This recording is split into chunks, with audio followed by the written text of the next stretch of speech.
जब से जान भइल बानी बेजान, जैसे जल बिना मछरी के तड़पे परान।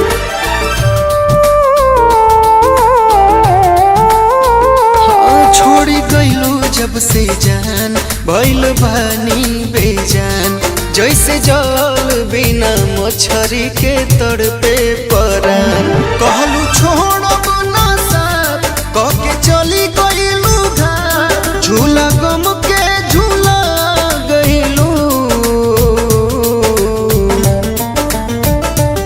जाने अपने मजनुआ के बोल कैसे भुला गइलू। जाने अपने मजनुआ के बोल कैसे भुला गइलू।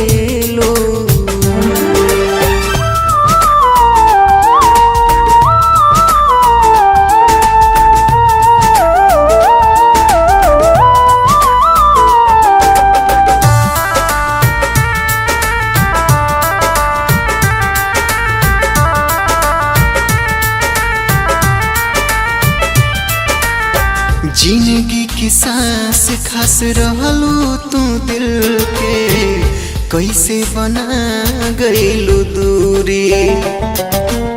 चली गइलू जान हो बेजान कके हमके, बुझलू न तू मजबूरी।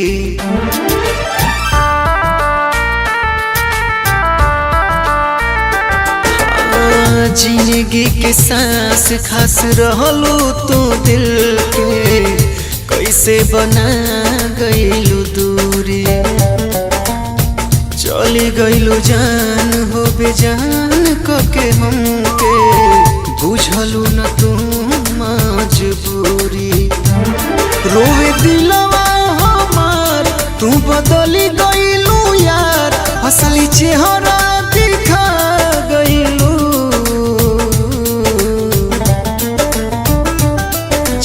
अपने मजनुआ के बोला कैसे भुला गइलू।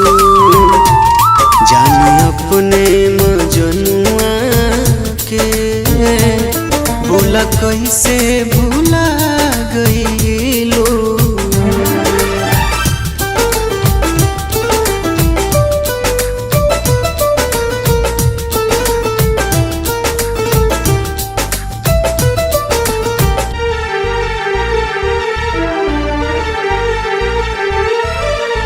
दोष न तुहार ई समय के खेल हा, जे चाहे उहे करावे।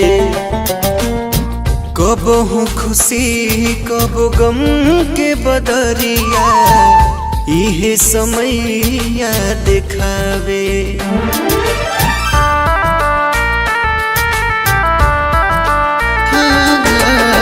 दोष न तुहार ई समय के खेल हा, जे चाहे उहे करावे।